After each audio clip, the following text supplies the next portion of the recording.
This week, the House formally censured Representative Greene for interrupting former President Trump's joint address to Congress. Joining me now is MSNBC political analyst and host of the Bulwark podcast, Tim Miller.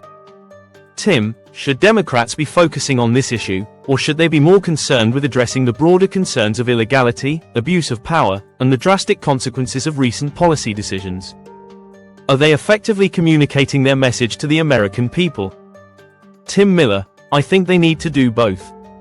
They should highlight the real human cost of these policy changes, stories of veterans losing their jobs, individuals losing access to critical government services, and the reduction of social security offices that help people receive their benefits. These tangible impacts resonate more with voters. That said, we're still nearly 2 years away from the midterm elections. Rather than worrying solely about crafting the perfect political message, Democrats should focus on making as much noise as possible about the damage being done, especially when it comes to the alleged illegal actions of powerful figures like Elon Musk, who is acting as an unelected autocrat. Host, that aligns with what another analyst mentioned earlier. Shifting gears, Trump has been targeting law firms that represented his political opponents. This week, he signed an executive order against the firm that worked with Hillary Clinton's 2016 campaign and the DNC. He's also going after the firm representing special counsel Jack Smith. Is political retribution his main priority? And if so, will issues like the economy and cost of living suffer from a lack of attention? Tim Miller, I'm glad you brought this up because it's a clear example of abuse of power. While DC law firms may not be the most sympathetic victims, the principle matters. The idea that a law firm could be targeted by the federal government simply for representing a client is outrageous. There are only so many firms equipped to handle high-profile, sensitive cases. If the government starts punishing those that take on cases related to investigations like the Mueller probe or Jack Smith's work, it could make it much harder for these individuals to find experienced legal counsel. This is a serious issue. And yes, it's also a distraction from more pressing matters like the economy. Instead of focusing on economic stability, the administration is consumed with settling scores. Host, during a debate, Trump was asked if he would seek retribution against his political enemies. He responded, "My retribution is going to be my success. Based on what we've seen so far, is that true, or has it been more about vengeance?" Tim Miller, it's been mostly about retribution, culture wars, and symbolic distractions, like changing the names of bodies of water, rather than substantive policy. From the beginning, I was skeptical of Trump's economic agenda.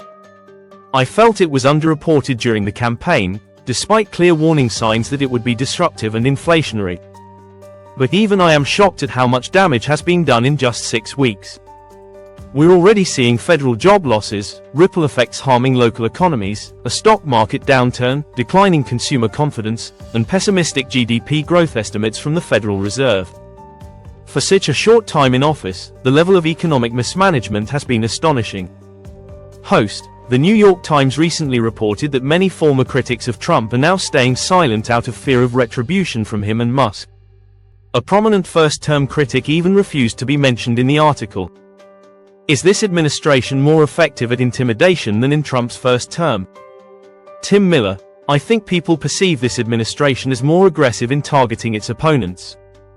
During Trump's first term, critics expected backlash in the form of angry tweets, online harassment, and even threats. But back then, many government agencies weren't fully committed to his vendetta. Now, it feels like the entire administration, from the Department of Justice to Kash Patel's FBI, is actively engaged in a retribution campaign. That has a lot of people worried. That said, I don't like the idea of people surrendering preemptively. This is still the United States. We're not under Putin's Russia. So far, Trump and his allies haven't successfully taken down any major political adversaries through legal means. There are still legal safeguards in place, and I think it's unfortunate that people are backing down before the fight has even really begun. Host, speaking of legal safeguards, do you think the courts are effectively checking Trump's power? And will that last? Tim Miller, to some extent, yes. We've seen instances where courts have pushed back, such as Justice Barrett's ruling on USAID funds. That decision was fairly straightforward, yet it still only passed by a narrow 5-4 vote.